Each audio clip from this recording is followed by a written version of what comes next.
Dulu saya pernah mengharamkan musik, Bapak Ibu. Lalu tahun berapa saya bangun tidur di kos-kosan, teman saya nyetel lagu, jadi saya tinggal di kos-kosan, itu base campnya musik metal. Udahlah kita mengharamkan musik, yang didengar tiap hari musik metal. Waduh, stresnya bukan main, dan tambah benci dengan musik. Tapi satu kali pagi, sebelum subuh, yang dengerin musik metal itu nyetel salah satu lagu pop anak muda zaman itu yang lagi hit. Saya nggak usah sebut lah ya. Saya mengharamkan secara pemikiran, tapi perasaan kita kok menikmati, jadi bangun tidur kok enak ya gitu. Waktu azan di seberang kosan, saya bukan bangun, baru sadar yang saya dengarkan kan haram, tapi kenapa asik ya? Akhirnya siang itu kita masuk perpus. Alhamdulillah saya diizinkan Allah bisa baca teks Arab yang tidak ada harokatnya. Disebutnya kitab Arab gundul atau kitab kuning ya. Itu nggak semua kiai bisa baca, karena kiai itu banyak kiai pendakwah, bisa orasi tapi nggak bisa baca teks. Ini uniknya orang Islam yang klasik, mereka kitab yang dibaca 14 abad yang lalu itu masih bisa dibaca hari ini dengan teks yang sama tanpa terjemahan. Nah, dan kami diajarkan begitu oleh guru-guru tua. Akhirnya saya carilah kitab-kitab tua itu yang membicarakan tentang musik. Oh, ternyata hukum musik itu beragam. Maksud saya menceritakan ini apa? Jangankan beda agama, satu agamanya perbedaan fahamnya sangat banyak. Sampai hari ini nggak bisa jadi penyanyi. Ya, kenapa? Karena udah keblok. Otak nyanyinya sudah keblok, walaupun sudah nggak mengharamkan musik dan nyanyian. Nah, Bapak Ibu yang karena Allah, saya mengalami perubahan itu beberapa belas tahun yang lalu, dan sampai hari ini saya berpikir ilmu Allah itu luas, ilmu Tuhan itu lebih luas dari langit dan bumi. Dan ayat yang dibaca tadi, a'udzubillahi minasyaitonir rajim, wasari'u ila maghfiratin min rabbikum wa jannatin 'arduhas samawati wal ard. Nah, ini yang jadi tema kita untuk mengisi supaya sukses dunia akhirat. Mau sukses nggak? Sukses itu apa? Apa? Banyak duit? Bukan. Sukses itu kita sampai kepada yang dicita-citakan. Cita-citanya udah kesampaian belum? Belum. Cita-citanya apa? Ya, dunia. Sukses di dunia apa? Apa sukses di dunia? Bahagia. Bahagia itu dengan apa? Beda orang ya. Oke, kalau gitu kita baca surat Fatihah dulu ya, supaya hati kita semua dapat menjawab pertanyaan saya. Ila ruhin Nabi sallallahu alaihi wasallam. Al-Fatihah. Bismillahirrahmanirrahim.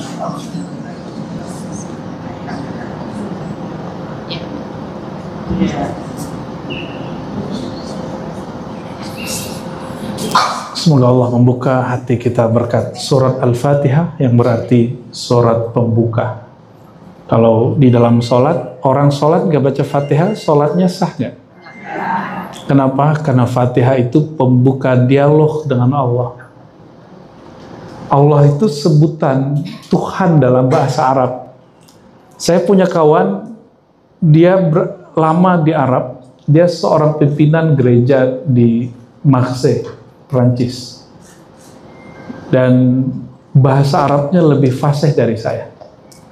Karena dia 9 tahun di Mesir. Dan dia menyebut Tuhan itu Allah, bukan Allah. Ya, kalau Allah itu dalam bahasa Arab, itu di belakangnya harus ada I dulu. Billah. Ilallah. Kalau bacanya O. Ilallah. Bukan O juga, tapi Antara A dan U itu Allah. Jadi cara baca Allah sih kan bukan Allah. Allah. Jadi A tapi cenderung kepada U. A cenderung kepada U, bukan Allah. Tapi Allah. Bacanya A tapi lidahnya ngarah ke U. Allah. Coba. Sekarang yang sedang dihajar oleh Israel, Beirut, Lebanon, itu pusat Kristiani di Arab. Nah, beberapa kawan kita orang sana, mereka nyebut Allah. Kalau baca Injil itu mirip kayak kakak-kakak tadi yang sholawatan, tapi pakai haleluya gitu. Ya, kita tidak akan mencampur adukan agama, karena lakum dinukum, bagimu agamamu, bagiku agamaku. Ya, dan di sisi Allah yang agama itu disebut agama penyerahan, al-Islam.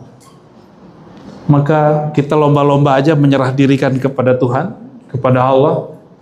Nanti di akhirat, nanti lihat aja siapa yang diterima ya. Ya, dan gak usah beragama itu, ikuti ayat ini. Ayat ini sangat universal. Wasari'u, ayat berapa tadi? Ayat 133 surat ketiga. Nah, nanti silakan dicek di rumah. Saya punya semua kitab agama di Indonesia, saya punya Bapak Ibu. Mulai dari mushaf lebih dari 20 saya punya. Mushaf Quran dari beberapa macam cetakan. Kalau Injil saya punya 2, karena ada Katolik, ada Protestan, ada Hindu, ada Buddha. Kita punya juga Tao, tapi yang saya belum punya Konghucu. Nanti biar orang Konghucu kalau perlu kirim ke kita lah ya. Kita pengen tahu juga ajaran mereka kayak gimana. Ayat ini universal, kalimatnya wasari'u, bersegeralah kamu semua tanpa terkecuali ila rabbikum, datang kepada penciptamu. Rabb bahasa Arab itu artinya pencipta. Ya. Bersegeralah kamu kepada penciptamu. Dalam bahasa Arab disebut apa? Rabb, Rabbi, Rabbuna. Rabbi Tuhanku, Rabbuna Tuhan kami. Rabbukum Tuhanmu. Bersegeralah kamu kepada penciptamu. Kalau mau pulang kepada Tuhan, kepada Allah, itu dengan apa? Nah, disebutkan di sini wajannatin. Di sisi Allah itu ada surga. Surga itu Bapak Ibu bukan bahasa Arab. Surga itu terjemahan dari Syekh dari Aceh, namanya Abdul Rauf Singkili, dari Singkil. Orang yang 20 tahun ngaji, belajar, kuliah di Arab. Tahun 1600-an, 1700-an.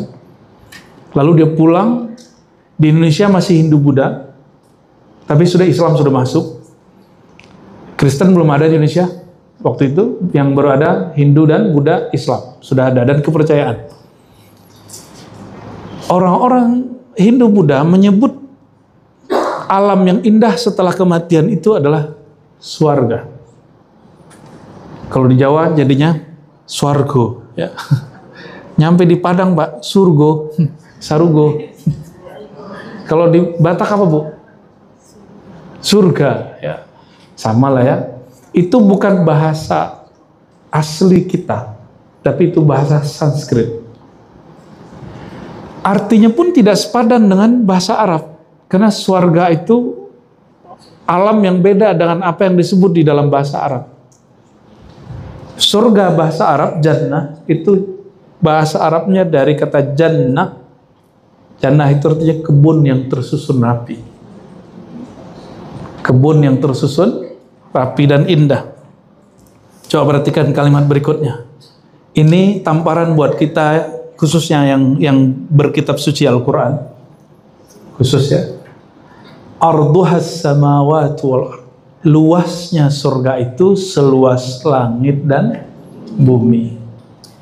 Maksudnya apa itu? Bukan itu. Kalau hanya Allah, ya Allah yang tahu, Bu. Jangankan surga, bumi aja hanya Allah yang tahu luasnya. Bumi itu flat apa bulat? Hanya Allah yang tahu. Ya kan? Kalau di foto kayaknya dia melengkung, tapi kan efek kamera. Dilihat di atlas flat. Ya, tapi kalau dilihat di foto bulat. Ya terserah, kan nggak ada kewajiban. Rukun iman ke-7 meyakini bumi itu flat, kan nggak ada kan? Rukun iman ada 6. Yang ke-7 ada nggak? Surga itu luasnya seluas langit dan bumi. Bumi pun kita nggak tahu luasnya seluas apa. Di Indonesia masih banyak ke wilayah yang belum ada penghuninya. Sumatera masih banyak. Saya kira di Jawa ada padat, ternyata Jawa tuh masih banyak yang kosong. Kita baru pulang dari Gunung Kidul, masih banyak yang kosong di Gunung Kidul. Setangganya Pak, ya, tetangga Ibu ya, Salatiga juga kan. Artinya apa? Bumi ini belum penuh amat. Terus ada orang yang memonopoli Tuhan dan surga-surganya. Itu kira-kira gimana? Yang memonopoli Tuhan itu bertentangan dengan Tuhan itu sendiri. Allah itu maha luas, sorganya maha luas. Luasnya sorganya Allah seluas langit bumi, luasnya ampunan Allah seluas dirinya. Ada yang tahu seluas apa Allah itu? Allah itu pengampun. Apa arti pengampun? Pengampun. Ibu punya salah, tapi ibu dia gak dianggap salah, itu namanya pengampun. Mohon maaf, ini sifat maskulinnya Tuhan. Jadi Allah itu menciptakan untuk kita sifat yang maskulin, itu berasal dari sifat dia. Disebut jalal.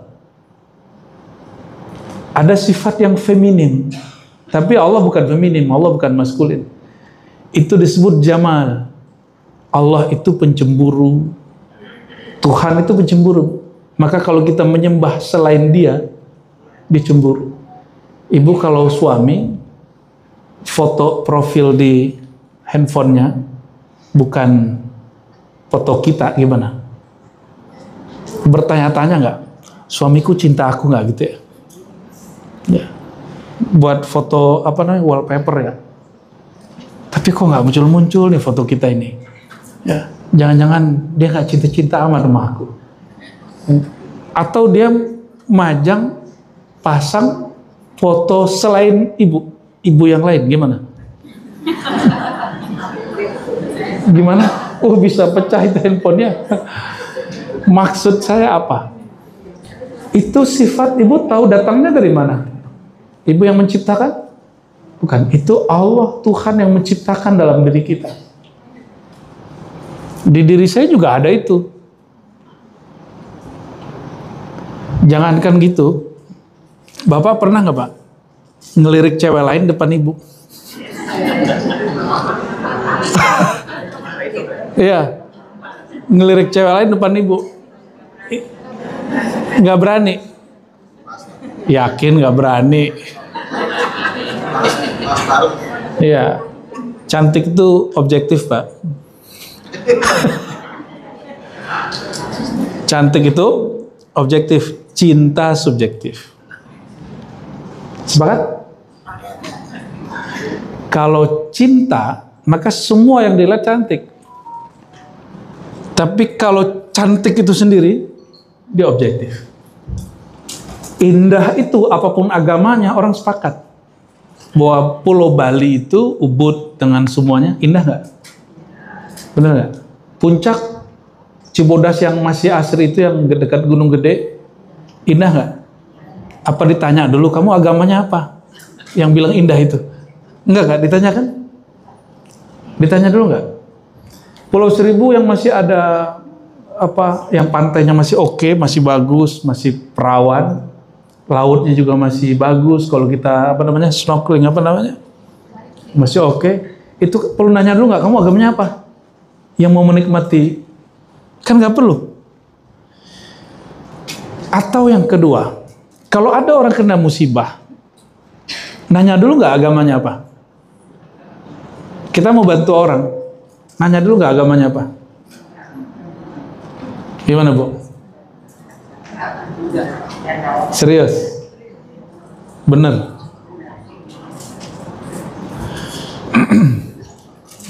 Kali ada yang tabrakan, nanya dulu, kamu agamanya apa?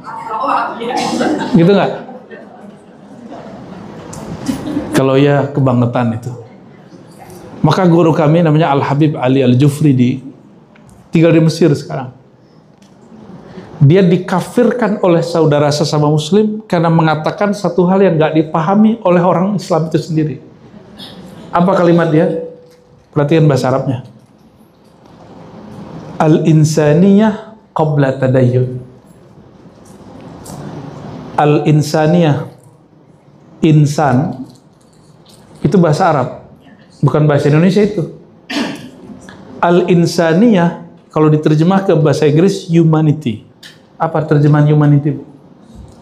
Sisi kemanusiaan qabla tadayyun itu lebih dikedepankan daripada sikap dan cara beragama, bukan agama. Jadi bedakan agama dengan cara beragama. Mohon maaf, ini yang muslimah, jilbabnya kok beda-beda? Mana yang paling beragama? Tergantung dia NU Pak Ikhwani. Mana yang paling Islam menurut Allah? PKB, PKS, apanya yang paling Islami? Jilbabnya. Kalau tahlilan kan banyakan PKB. P3, lah P3 sama PKB kan sama aja isinya. Apalagi? Muhammadiyah sama NU, mana yang paling Islami? Apa dulu standarnya? Kan itu. Jadi sikap beragama itu subjektif. Itu usaha kita, pandangan kita. Tapi kalau si agamanya, dia mutlak dari Allah. Agama itu sumbernya satu. Tuhan yang satu. Kalau Tuhannya satu, nggak mungkin agamanya banyak. Tapi sikap beragama itu yang membuat orang hari ini beda-beda agama. Jangankan lintas agama, sesama muslim pun sudah lintas pemahaman. Jangan heran Ibu, Bapak ya. Beda faham, itu temannya ngomong, kamu mau ngaji kemana? Ke Arazi, Buya Arazi. Ya. Nanti temannya ngomong, hati-hati, dia beda faham sama kita. Gitu loh, sama muslim lah itu. Jangan-jangan pengurus sedang digituin ya Bu? Ya, hati-hati, dia itu sesat gitu. Hati-hati, ini orangnya suka ngaji-ngaji ilmu tasawuf. Hati-hati, hati-hati. Jadi suka kecurigaannya tinggi.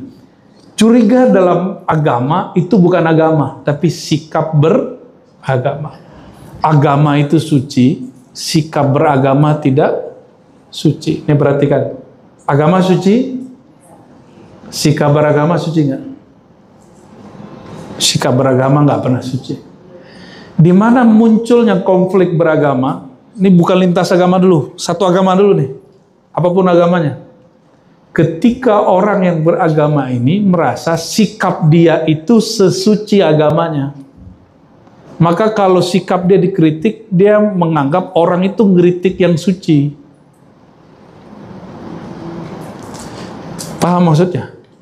Nah, jangan sampai itu terjadi pada Bapak Ibu. Ini sebelum ngomong sukses dunia akhirat, harus sukses dulu cara berpikir beragamanya. Sudah oke belum? Jadi kalau ada orang beda paham sama kita, itu agamanya mungkin masih sama. Yang berbeda apa? Ya, coba perhatikan Rasulullah ketika bicara dengan ahli kitab. Ahli kitab itu dua. Ahli kitab itu terjemahan the people of book. Saya nggak tahu terjemahan itu kenapa di Inggris diterjemahkan begitu. Orang-orang yang mendapatkan Alkitab dari langit.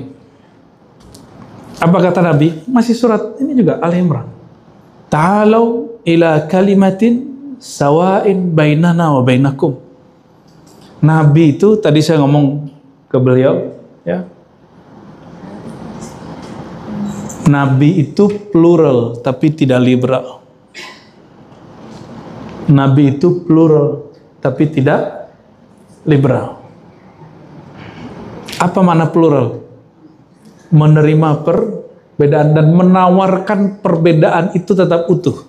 Apa kata beliau kepada mereka ahli kitab Yahudi Nasrani? Ta'alau ila kalimatin sawa. Ayo kita kembali kepada satu kalimat yang kita sama. Apa itu? Hanya menyembah satu Tuhan. Ya, saya banyak juga ngobrol dengan pendeta. Bagi mereka Tuhan satu. Tuhan itu satu. Saya ngomong juga sama teman-teman dari Bali. Saya tanya, Tuhan kamu banyak nggak? Enggak, cuma satu. Ya. Jadi Wisnu, siapa lagi? Siwa, itu bukan dua sosok. Itu bagi mereka satu zat. Cuma nggak tahu di mana interpretasinya berkembang, lalu orang meyakini itu beberapa sosok. Kalau di dalam Islam, itu kurang banyak kalau cuma 3. Dalam Islam itu ada 99 nama di hadis. Ada yang menyebutkan 120. Di Quran lebih dari 2000 nama Allah. Dan nama itu mirip-mirip kayak Siwa, Wisnu gitu. Cuma bukan sosok yang beda. Dengan nama Allah yang Maha Pengasih, Maha Penyayang. Yang penyayang itu siapa? Allah. Yang pengasih? Tapi sayang dengan kasih lain. Bismillahirrahmanirrahim. Rahman itu sayang. Sayangnya universal. Semua makhluk diberi. Di dunia. Kalau rahim khusus di akhirat. Kepada orang yang percaya kepada dia. Yang baik-baik yang disebutkan di ayat ini. Ya. Jadi yang dapat rahim itu sukses akhirat. Yang dapat rahman sukses dunia. Berarti kalau ingin sukses dunia akhirat, mesti menjiwai rahman, kasih dan sayangnya Allah. Maka saya heran kok ada orang beragama, apalagi agama yang saya anut sendiri, agama Islam, Bapak Ibu mayoritas, setiap hari membaca surat dimulai dengan Bismillahirrahmanirrahim, dengan nama Allah yang penyayang, pengasih, penyayang, pengasih. Tapi kok dia sehari-hari sukanya bertengkar? Apa masalahnya? Benar nggak Bu? Orang Islam paling senang hari ini konflik? Karena mayoritas di Indonesia orang Islam yang konflik pasti orang. Kalau di Amerika yang konflik siapa? Orang Kristen. Di Jerman, Protestan. Yang konflik di Jerman itu siapa? Ya, yang konflik di Rusia orang komunis, sesama komunis. Yang konflik di Cina sesama komunis. Jadi jangan ngomong gini. No, lihat no, ya. Yang korupsi di Indonesia siapa? Muslim. Ya. Yang maksiat di Indonesia siapa? Muslim. Yang dibarbar siapa? Muslim. Nggak begitu logikanya. Ya, nggak begitu logikanya. Bedakan orang beragama dengan agama itu. Orang Islam dengan Islam beda. Islam di sisi Allah. Kalau orang Islam belum tentu di sisi Allah. Loh kok beda? Orang Islam di Arab hidungnya mancung apa pesek? Lagi-lagi Bu, orang Islam di Arab hidungnya mancung apa pesek? Oke? Berarti orang Islam itu bukan satu ras, no? Bahwa Islam itu bukan kemudian kita ngomong ini, oh kita ini kalau Islam pasti dizolimi, nggak begitu, ya? Itu baper namanya. Nah, ayat ini orang itu nggak masuk. Coba kembali ke ayat. Wasari'u ila maghfiratin. Bersegeralah kamu kepada ampunan Allah. Jadi Allah itu sedang mempertontonkan dirinya yang pemaaf. Kenapa orang yang beragama hari ini suka ngancem? Ibu kalau masuk ke masjid hari ini atau pengajian sering diancam atau sering dihibur? Bukan, dihibur dengan ampunan Allah atau dihibur dengan kata-kata itu beda loh ya. Kalau ingat Allah itu ingatnya ancaman neraka atau ingatnya diampuni? Sejak kapan? Ya, dulu waktu disuruh sholat sama orang tua gimana kalau nggak sholat? Wah, kalau kamu ntar masuk neraka loh. Digituin nggak? Jadi kita itu sholat bukan karena sadar ingin mendekat kepada Allah, tapi karena diancam. Betul nggak? Jadi kesannya kalau beragama itu tegang. Betul gitu? Mulai sadar nggak ibu kalau bangunin anak pagi-pagi sholat gimana? Sholat nggak? Kalau dia nggak mau, neraka kamu gitu ya. Ya, untung udah gak begitu ya. Ya, setelah ngaji di sini gak boleh begitu lagi ngomongnya. Allah itu menyebut dirinya Rahman Rahim, pengasih penyayang lebih sering daripada dia maha mengancam. Coba baca bismillah, ada nggak bismillahil muntaqim? Ada nggak? Yang ada bismillahir. Kalau nyembelih bismillahi Allahu akbar. Nggak ada kalimat dengan nama Allah yang maha nyiksa gitu, nggak ada. Dengan nama Allah yang maha membalas hamba-hamba yang jahat. Ada nggak Pak Samsudin? Kan namanya pelita agama. Adakah ayat-ayat yang bukan dengan nama Allah yang maha pendendam? Ada nggak?